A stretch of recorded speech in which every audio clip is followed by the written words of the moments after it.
Hola, mi nombre es Agustín Vega y les presento la independencia mexicana con Martín Albo, Nicolás Ríos y Manuel García. Para empezar, tenemos que hablar sobre la... eh, do we start over or do we just... Like, what Manu, do we you do? could have just talked. Oh, Mate, No. what were you doing? Just leave the slide, you know. I skipped over a title slide. Okay, 1, 2, I 3, know. go. Hola, mi nombre es Agustín Vega y les presento la independencia mexicana con Martín Albo, Nicolás Ríos y Manuel García. Para empezar, hay que hablar sobre la ubicación temporal y ubicación geográfica de este evento. En la ubicación temporal, esta revolución ocurrió entre el 16 de septiembre de 1810 y el 27 de septiembre de 1824. Y durante ese tiempo ocurrieron muchas cosas en el mundo, como por ejemplo el Grito de Dolores el 16 de septiembre de 1810, que eh, empezó la Revolución Mexicana, y también, por ejemplo, el 28 de septiembre de 1821, donde se crea la primera Junta de Gobierno mexicana. Esta es la ubicación geográfica durante esta revolución. A la izquierda es un mapa de México antes de la revolución, cuando era el reinato de Nueva España, formado por naciones de Centroamérica y también México. Y a la derecha está el mapa de México después de la revolución, en 1821. Pero es antes de que se independizara Guatemala.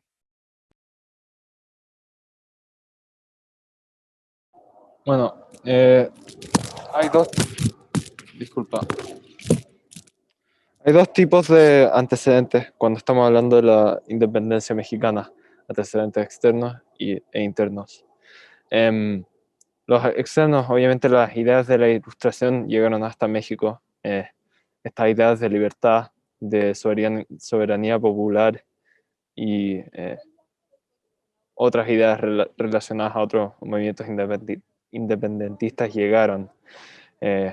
Obviamente antes de que llegara la independencia mexicana, llegó la independencia estadounidense, francesa, argentina, chilena y ecuatoriana.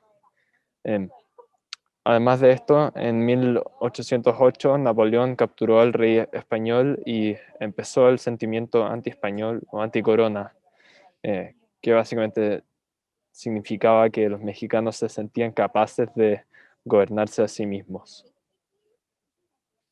Algunos antecedentes internos.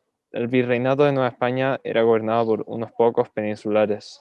Entonces, hasta los españoles que vivían en México no se sentían como propietarios de su país, lo cual causa unos problemas, porque cuando las personas con poder no se sienten representadas, causa revoluciones así. La minería y agricultura eran las industrias más grandes del virreinato de Nueva España. Entonces esto significa que el gobierno español apreciaba este terreno mucho y era muy importante para el imperio español. Finalmente, la gente poco a poco se quería distanciar del rey español ya que se sentían más y más mexicanos o americanos, lo cual es un tema en toda Latinoamérica durante esta etapa de las independencias. Ahora Martín nos va a hablar un poco sobre los líderes, los personajes centrales de la revolución. Sí, bueno, hay tres líderes que nosotros escogimos que pensamos que representan la revolución de la mejor forma. El primero siendo Miguel Hidalgo, nacido en 1753 y falleció en 1811. Miguel Hidalgo fue un cura quien ayudó a empezar la independencia, ya que se instauró en diferentes grupos secretos quienes planeaban atentar contra la corona. Él fue el que proclamó el grito de Dolores que explicó Manuel antes y también será explicado más adelante también. del 16 de septiembre de 1810, lo cual fue básicamente lo que empezó la Revolución Mexicana, y ahí fue cuando él llamó a la gente mexicana a convertirse en revolucionarios y buscar independencia. Ahora es importante notar que su motivo para la revolución era que él quería instaurar una monarquía más mexicana, pero con él a la cabeza, entonces tampoco era mucho como él quería el buen para toda la comunidad y todo México, era más algo personal. Y él murió el 30 de julio de 1811, asesinado por sus crímenes contra la corona. Y sí. Siguiente tenemos a José María Morelos, del 1765 al 1815.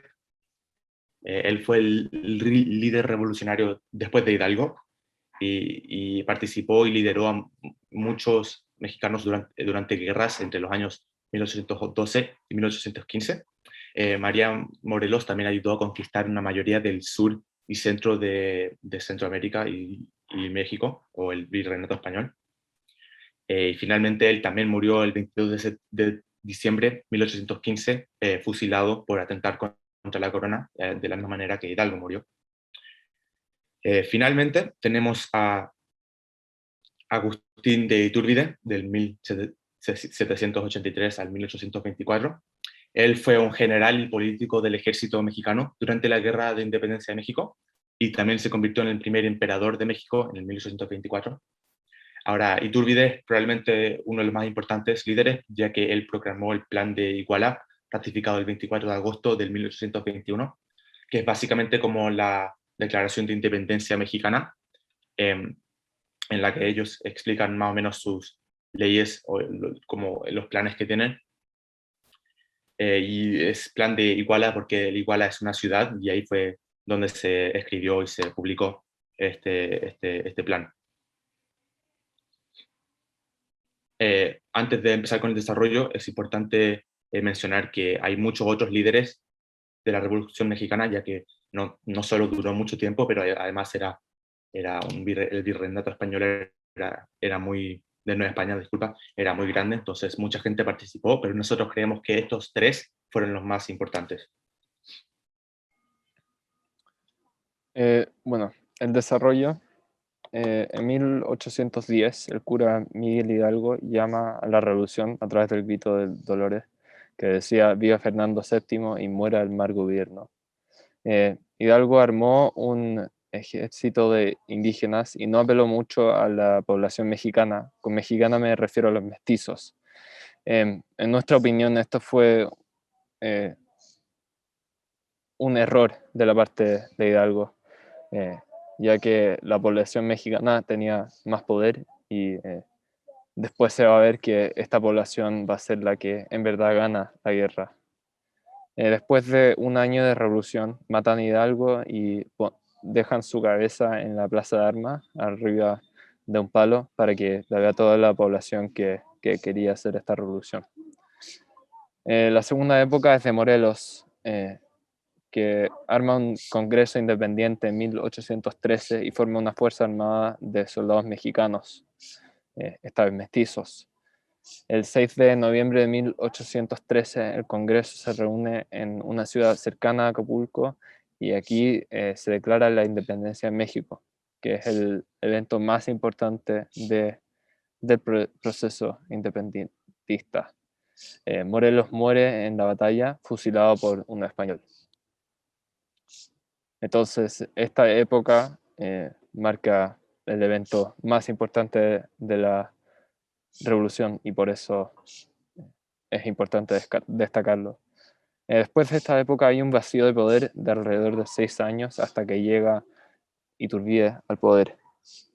Cuando heredó el poder, Iturbide había visto revoluciones en Francia, los Estados Unidos, Chile, Argentina y muchas más colonias, entonces ya estaba inspirado. Estableció 3 reglas para el nuevo imperio mexicano: igualdad entre españoles y mestizos, y dejó afuera a los indígenas. También conservó a la Iglesia Católica y la dejó como la única religión legal. Esto significa que los indígenas que vivían en México legalmente ya no podían tener su propia religión. Y los efectos de eso se ven hoy día, ya que la gran mayoría de la población indígena en México es cristiana. Finalmente estableció una monarquía constitucional y dejó un noble europeo. Y también se logra proclamar la independencia oficialmente, esta vez con el Plan Iguala.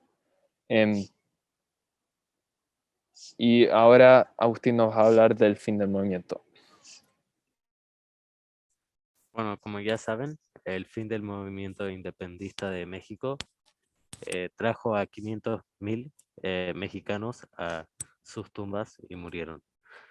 También se estableció el gobierno monárquico constitucional, a cual ya nos referimos, y por esta razón España intentó reconquistar el terreno mexicano hasta el año 1836, cuando se rindió. La última cosa es que Iturbide renuncia a su puesto tras la renuncia que crearon los estados de Guatemala, El Salvador, Nicaragua, Honduras y Costa Rica. Acá está la bibliografía y muchas gracias por escuchar. Gracias.